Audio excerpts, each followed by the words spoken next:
Well, since 2021, the CIAA tournament has tipped off right here in Baltimore. This week, the fun and pageantry returns to Charm City with plenty of excitement on and off the court. Well, it has become a staple here in Baltimore, the CIAA basketball tournament. And here to tell us about this year's version is Jackie McWilliams Parker. She's the commissioner. Good to see you. Oh, good to see you too. What I love about this tournament is the exposure of it. Not just for the league itself, but for the kids. I mean, this is the big stage for them. Look, this is why I'm in the business. I mean, everything that we do is around the experience for our student athletes in the community and sharing our legacy.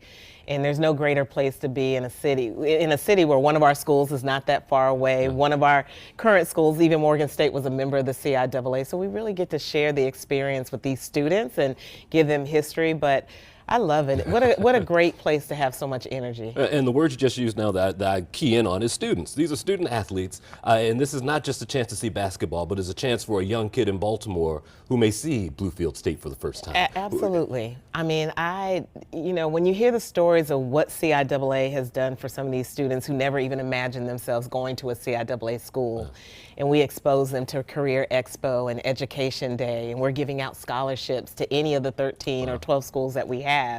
I mean, Bluefield State is not a dream anymore. There's an opportunity. Bowie State is not a dream anymore. Winston-Salem, there are opportunities to attend our schools, and we're very intentional about creating those opportunities for the local students in this community. Walk me through what that week is like, because this isn't just, one day of basketball and we're out of here.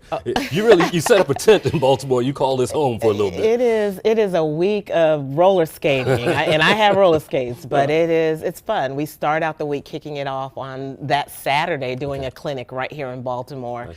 We're blessed to have this partnership with Al Hutchison and the Visit Baltimore team to make sure that we're doing things in the city, but then we're also extending it through our membership. Our student athletes will arrive that Saturday for practices on Sunday. We'll have a great event, sort of like that red carpet moment. Yeah. To celebrate our student athletes on that Saturday, practices on Mondays. And then we've got 24 games that are going to happen with these teams. And games start on Tuesday all the way through Saturday, where we crown both the men's and women's champions. And in between that, you've got Fan Fest, we've got an empowerment program for women, we've got a program for our student athletes. You have all these things. Samaritan's Feet will be here, we'll distribute shoes in the community. I mean, so everything that we do is really about legacy, leadership, and community. And there'll be programming from the CIAA working with the local organizing committee that will do things for the city here and the business owners here that really comes together, that is meaningful for the conference. And you'll celebrate women's athletics. I mean, listen, I think women's athletics is having a huge moment right now, whether it's soccer or basketball or whatever. You see leagues popping up all over the place. 50 years you'll celebrate 50 years. This year. It took this long to get to 50 years. Isn't that crazy? I mean, we celebrated 50 years of Title IX 2 years ago, and our conference celebrated that even at the tournament here in Baltimore. But this is special. We get to celebrate 50 years of basketball. I was a former basketball player in the CIAA at Hampton, and we're inviting all of these women and leaders who have been a part of that experience, whether you're in the conference now or not been in the conference. We're inviting them to come and participate.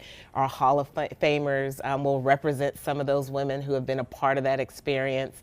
It's a treat for us because the celebration of a game that we see is growing, but like you said, women's sports is growing across the country, and to give this platform for these women and celebrate them for the contributions that they have made, and leaders who have made contributions to the CIAA and women's basketball. For me, as a leader of the conference and have experienced it myself, even as a coach, I'm excited. Yeah. There's something that I think the HBCU experience gives to kids who are looking for a school home.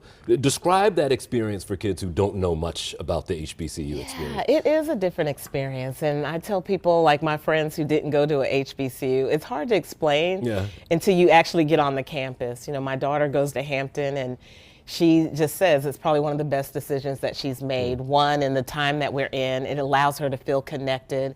And the professors and the leaders there, they want you to succeed. They want you to graduate. So they know you by name, not by number and ID.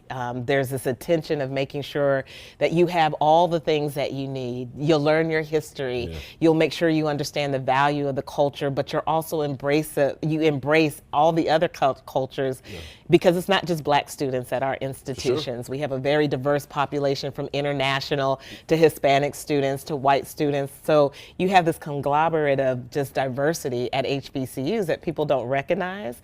And our leadership and our presidents are so amazing that they want to make sure that they know who our students are and that they're giving them the love and the attention that they need so that they can be better when they leave their institutions. But go ahead and sell us again. Give us some dates. Give us some things that people here in Baltimore should look forward to. Look, we need everybody to come to the CIAA tournament. I mean, when I say February it is CIAA. Sure. There's an opportunity for you to engage no matter how old you are. If you want to come watch a bunch of games, come and join us. February 22nd all the way to March 1st. It's a week-long event. You can go on CIAAtournament.org to get all the information you need. But the goal is to get more people in the building. I mean, we are selling tickets, but we need you to come watch the games and celebrate these student athletes. The atmosphere in the venue is incredible all by itself. When the governor and the mayor comes, you know, that's why we love Baltimore so much, because you've helped us center why we're here, and that's the game of basketball. So join us, and then come to the convention center as well. You know, 0 to 100 years old. There's something for you to enjoy the experience and opportunity. I wish I could promise you no snow, but I can't. But I can promise that it will be a good time here in Baltimore. Good to see you. Thank you. Thank you for coming so by. much. Certainly. And that's all for this edition of 11 TV Hill. Thanks for joining us. We'll see you next time.